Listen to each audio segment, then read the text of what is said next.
Police સ્ટેશનના લોકઅપમાં બેસીને જ પોલીસને ચેલેન્જ આપતો વિડીયો વાયરલ થયો। નમસ્કાર મિત્રો, હું વિપુલ પટેલ, શિક્ષાપત્રી સંદેશ ન્યૂઝ સત્યની સાથે। એક નજર આજના મુખ્ય સમાચાર પર।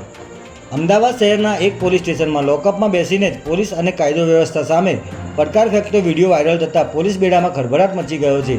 વાયરલ વિડીયોમાં કાલુપુર રેલવે સ્ટેશન વિસ્તારના અસામાજિક તત્વની ઓળખ ધરાવતા શાહિદ ઉર્ફે રોબર્ટ લોકઅપમાં બેઠેલા જોવા મળી રહ્યો છે અને આ વિડીયોમાં તે શંકાસ્પદ ગોળી લેતો હોવાનું તેમજ અપશબ્દો બોલી પોલીસને ચેલેન્જ આપતો જોવા મળી રહ્યો છે। તેમજ આ વિડીયો શહેર કોટડા પોલીસ સ્ટેશનના લોકઅપનો હોવાનું ચર્ચાઈ રહ્યું છે। ત્યારે આ વિડીયો સામે આવતા પોલીસની કામગીરી સામે અનેક ગંભીર સવાલો ઊભા થયા છે।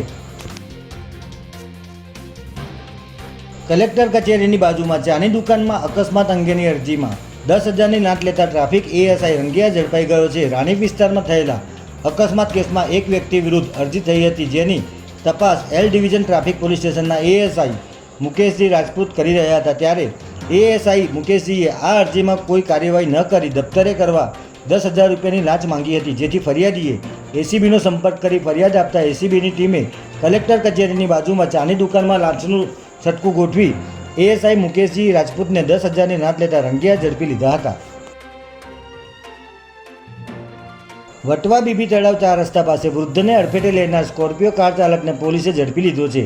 28 જુલાઈએ રાત્રે 12 વાગ્યાની આસપાસ વટવા બીબી તળાવ 4 રસ્તા પાસે હિટ એન્ડ રનની ઘટના બની હતી, જેમાં 68 વર્ષીય યુનુસભાઈ વોરા વટવા બીબી તળાવ 4 રસ્તા પાસેથી પસાર થઈને રોડ ક્રોસ કરતા હતા। ત્યારે વટવા ગામ તરફથી અચાનક પૂર ઝડપે આવેલી સ્કોર્પિયો કારના ચાલકે આ વૃદ્ધને અડફેટે લીધા હતા, જેને કારણે આ વૃદ્ધનું ઘટના સ્થળે જ મોત નીપજ્યું હતું। ત્યારે પોલીસે ગણતરીના સમયમાં અકસ્માત કરનાર 19 વર્ષીય આરોપી રાહુલ યાદવની ધરપકડ કરી કાર કબજે કરી છે। જય હિન્દ, જય ભારત।